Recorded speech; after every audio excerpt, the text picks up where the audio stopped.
Dear students, की concepts के अंतर्गत आज मैं आपसे राज्य के बारे में बात करूंगा।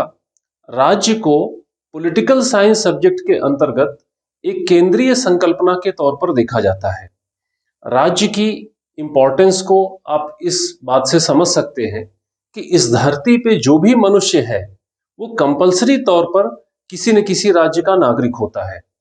अगर आप भारत के नागरिक हैं और आप दुनिया के किसी दूसरे देश में जाते हैं और वहां कोई व्यक्ति आपसे ये पूछता है कि आप कौन हैं, तो आपको ये बताना पड़ेगा कि आप भारत के नागरिक हैं। और हो सकता है कि इसके लिए आपको कुछ आवश्यक प्रमाण या पासपोर्ट वगैरह भी दिखाना पड़े। और अगर आप ऐसा नहीं करते हैं तो उस दूसरे देश में आपका जीवन मुश्किल में पड़ सकता है।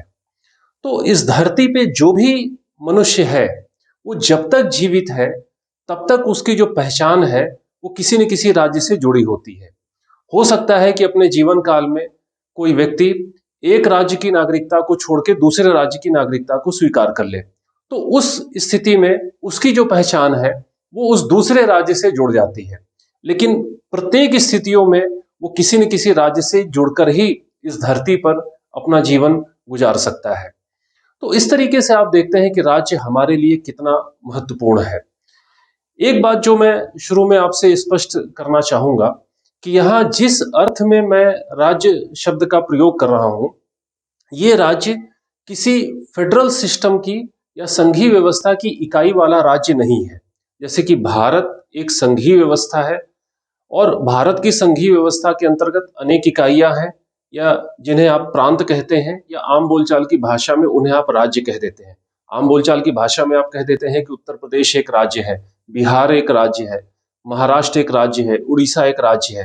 लेकिन यहाँ पे हम जिस अर्थ में राज्य शब्द का इस्तेमाल कर रहे हैं वो उत्तर प्रदेश, बिहार, उड़ीसा या महाराष्ट्र के संदर्भ में नहीं है, बल्कि यहाँ पे जिस अर्थ में हम राज्य शब्द का इस्तेमाल कर रहे हैं वो कंट्री या देश के संदर्भ में है। जैसे कि आप कहेंगे कि संयुक्त राज्य अमेरिका एक राज्य है, रशिया एक राज्य है, चाइना एक राज्य है, भारत एक राज्य है, नेपाल या बांग्लादेश इत्यादि ये सब राज्य है।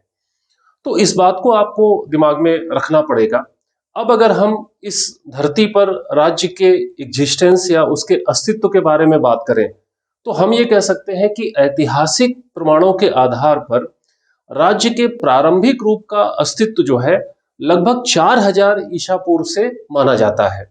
लेकिन आधुनिक संदर्भ में सबसे पहले मैकियावेली ने राज्य शब्द का प्रयोग 16वीं सेंचुरी में किया, और 16-17 सेंचुरी में आपने नाम सुना होगा पॉलिटिकल थिंकर्स का, जीन बोदिन या थॉमस हॉब्स।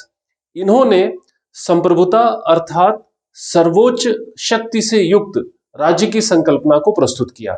आपको यह भी जानकारी होनी चाहिए कि इस धरती पर सबसे पहले मॉडर्न स्टेट्स यूरोप में आए, और खास तौर पे ये कहा जाता है कि 1648 की वेस्टफेलिया संधि से यूरोप में आधुनिक राज्य की संकल्पना को बढ़ावा मिला। इस दौरान आप ये देखते हैं कि अनेक यूरोपीय राजवंशों ने ऐसे संस्थागत तत्वों को, ऐसे इंस्टीट्यूशनल फैक्टर्स को डिमॉन्स्ट्रेट किया जिससे कि मॉडर्न स्टेट की जो विशेषता है वो उभर के सामने आती है। क्या देखा गया कि अब जो यूरोप के आधुनिक राज्य अस्तित्व में आए उन्होंने जो है परमानेंट आर्मी रखनी शुरू कर दी, यानी स्थायी सेना रखनी शुरू कर दी, जबकि पहले जो सेनाएं उनकी होती थी वो भाड़े के या किराए के सैनिक होते थे। अब इन मॉडर्न स्टेट्स में एक सेंट्रलाइज्ड ब्यूरोक्रेसी का सिस्टम देखा जाने लगा। अब इन मॉडर्न स्टेट्स में एक सेंट्रलाइज्ड टैक्सेशन का सिस्टम देखा जाने लगा, एक केंद्रीय कर व्यवस्था देखी जाने लगी, जबकि पहले कर की वसूली का जो काम था वो जमींदारों या सामंतों के माध्यम से हुआ करता था। अब आप देखते हैं कि ये जो मॉडर्न स्टेट अस्तित्व में आए, अब इन्होंने दूसरे देशों में स्थायी दूतावास स्थापित करने शुरू कर दिए, परमानेंट एम्बेसीज स्टेब्लिश करना शुरू कर दी, जिससे कि वो दूसरे राज्यों के साथ में डिप्लोमेटिक रिलेशंस स्थापित कर सकें। अब आप ये देखते हैं कि ये जो यूरोपीय मॉडर्न स्टेट्स अस्तित्व में आए, अब इन्होंने ट्रेड पॉलिसी के रूप में मर्केंटिलिज्म या वणिकवाद के आर्थिक सिद्धांत का सहारा लेना शुरू किया। मर्केंटिलिज्म या वणिकवाद का आर्थिक सिद्धांत वो था जिसमें कि उन्होंने व्यापार के लिए वो हर संभव तौर तरीके इस्तेमाल करना शुरू कर दिए जिससे कि वो मुनाफे को या लाभ को अधिकाधिक हासिल कर सके या अपने लिए वो प्राप्त कर सके। और यूरोपियन स्टेट्स की ये जो टेंडेंसी थी जिसे हम मर्केंटलिज्म कहते हैं, उसी टेंडेंसी के आधार पे ही उन्होंने साम्राज्यवाद और उपनिवेशवाद को बढ़ावा दिया और उस समय के धरती के 2/3 हिस्से पर उन्होंने अपना नियंत्रण स्थापित कर लिया। तो अब जो मॉडर्न स्टेट्स की संकल्पना उभर के सामने आई, उसमें मॉडर्न स्टेट के संदर्भ में 4 तत्वों को आवश्यक माना जाने लगा, जिसमें सबसे पहले है जनसंख्या। अब जनसंख्या के बारे में ये प्रश्न उठता है कि जनसंख्या कम हो या ज्यादा हो, तो आप ये कह सकते हैं कि आज से लगभग 2500 साल पहले जो यूनानी नगर राज्य अस्तित्व में आए, जो यूनानी सिटी स्टेट्स का अस्तित्व देखा गया, तो वहां पे ये माना जाता था कि किसी यूनानी नगर राज्य के लिए 5000 की जनसंख्या होना पर्याप्त है। लेकिन आज वर्तमान समय में आप ये देखते हैं कि धरती पे ऐसे भी राज्य हैं जिनकी जनसंख्या 1 करोड़ से कम है। आप कह सकते हैं कि मॉरिशस, मालदीव, न्यूजीलैंड वगैरह जो राज्य हैं, उनकी जनसंख्या 1 करोड़ से कम है। वहीं दूसरी ओर आप देखते हैं कि भारत और चीन जैसे देश भी है, या भारत और चीन जैसे राज्य हैं, जिनकी जो जनसंख्या है वो 1 बिलियन या 1 अरब से ज्यादा है। दूसरा जो राज्य का आवश्यक तत्व माना जाता है, उसे हम भूभाग के तौर पे देखते हैं कि हर राज्य का एक डिफाइंड टेरिटरी होता है। अगर भारत एक राज्य है तो कश्मीर से कन्याकुमारी तक और गुजरात से अरुणाचल प्रदेश तक भारत की एक डिफाइंड टेरिटरी है। और टेरिटरी का या भूभाग का किसी राज्य के लिए इतना महत्व होता है कि अगर जमीन के किसी टुकड़े पर 2 राज्य एक साथ दावा कर दें तो उन राज्यों के बीच में युद्ध भी हो सकता है, या उन राज्यों के बीच में युद्ध की स्थितियां रह सकती हैं।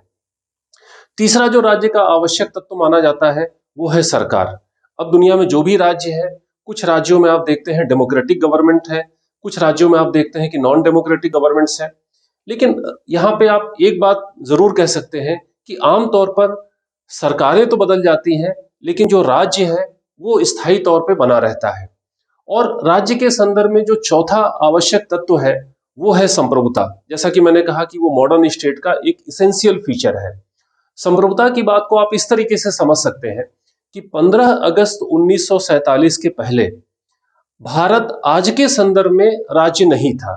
ऐसा इसलिए क्योंकि भारत की जो सर्वोच्च शक्ति थी या भारत की जो संप्रभुता थी वो ब्रिटिश गवर्नमेंट के हाथ में थी। उसी सर्वोच्च शक्ति को हासिल करने के लिए हमने अंग्रेजों के खिलाफ लंबी लड़ाई लड़ी, और जब हमने वो चीज हासिल की तो हमने कहा कि 15 अगस्त 1947 से भारत एक मॉडर्न स्टेट के तौर पर अस्तित्व में आया, यानी भारत एक सॉवरेन स्टेट के तौर पर अस्तित्व में आया। इसीलिए आप देखेंगे कि भारत के संविधान की प्रस्तावना में, उद्देशिका में शुरू में ही ये लिखा हुआ है कि हम भारत के लोग भारत को एक संप्रभु राज्य बनाना चाहते हैं। तो इससे आप समझ सकते हैं कि मॉडर्न स्टेट की संकल्पना में सॉवरेनिटी का कितना महत्व है। अब अगर हम राज्य को डिफाइन करने की कोशिश करें, उसको परिभाषित करने की कोशिश करें, तो आप कह सकते हैं कि आधुनिक राज्य की जो सर्वाधिक प्रभावशाली जो परिभाषा है वो मैक्स वेबर ने अपनी पुस्तक पॉलिटिक्स एज ए वोकेशन में व्यक्त की, जिसके अनुसार आधुनिक राज्य के 3 डायमेंशन है। सबसे पहले वो बात करते हैं प्रादेशिकता की, कि उसका एक टेरिटोरियल, उसका एक विस्तार होता है, उसका एक क्षेत्रीय विस्तार होता है। दूसरी बात उन्होंने की कि राज्य का शारीरिक हिंसा या फिजिकल वायलेंस के साधनों पर एकाधिकार होता है, यानी अपनी टेरिटरी के भीतर, अपने क्षेत्र के भीतर, अपनी सीमाओं के भीतर राज्य ही अथराइज्ड होता है उस फिजिकल वायलेंस का इस्तेमाल करने के लिए। और तीसरी बात वेबर ने कही वैधता या लेजिटिमेसी। वेबर ने लेजिटिमेसी को इसलिए आवश्यक माना कि लेजिटिमेसी या वैधता के आधार पर ही राज्य अगर बल प्रयोग या शक्ति का प्रयोग करता है तो उसे वो जायज या न्यायसंगत या उचित ठहराता है। जैसे आप कह सकते हैं कि अगर राज्य किसी व्यक्ति को फांसी देता है तो आप ये नहीं कह सकते कि राज्य ने उस व्यक्ति की हत्या की, जबकि अगर एक व्यक्ति दूसरे व्यक्ति की जान लेता है तो आप कहते हैं कि उसने उसकी हत्या की और उसको जो है उसके अनुसार जो है दंड मिलना चाहिए। तो कुल मिला के राज्य जिस शक्ति का प्रयोग करता है वो वैध शक्ति होती है, और राज्य ये भी सिद्ध करता है कि वो जिस शक्ति का प्रयोग कर रहा है वो उस राज्य के लोगों के हित में कर रहा है, उनके जनरल इंटरेस्ट में वो उस शक्ति का प्रयोग कर रहा है। तो इस प्रकार राज्य को एक ऐसे पॉलिटिकल एसोसिएशन या राजनीतिक साहचर्य के तौर पर डिफाइन किया जाता है जो एक निश्चित प्रादेशिक सीमा या उसकी जो एक निश्चित जो एक टेरिटोरियल बाउंड्री होती है उसके भीतर वो सॉवरेन जुरिस्डिक्शन इस्टेब्लिश करता है, यानी उस निश्चित प्रादेशिक सीमा के भीतर वो संप्रभु आधिकारिकता स्थापित करता है।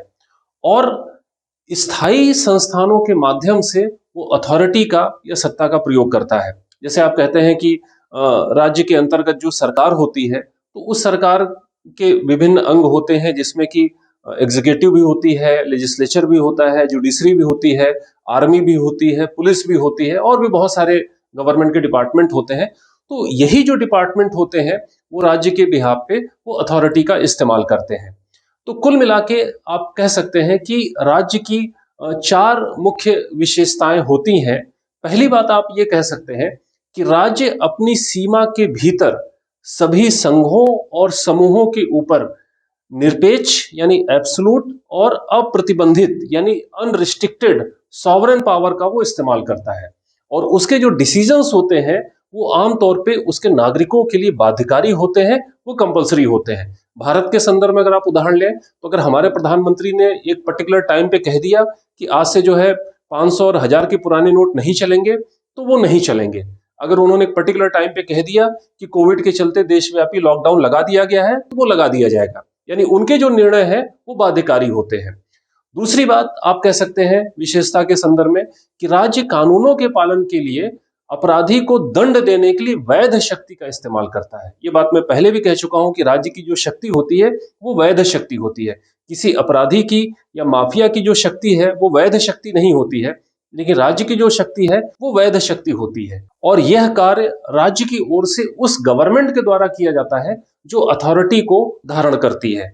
तीसरी बात आप विशेषता के संदर्भ में कह सकते हैं कि राज्य के संस्थानों की पहचान निजी संस्थानों के स्थान पर सार्वजनिक संस्थानों से होती है, जो राज्य के उद्देश्यों को पूरा करने का प्रयास करते हैं।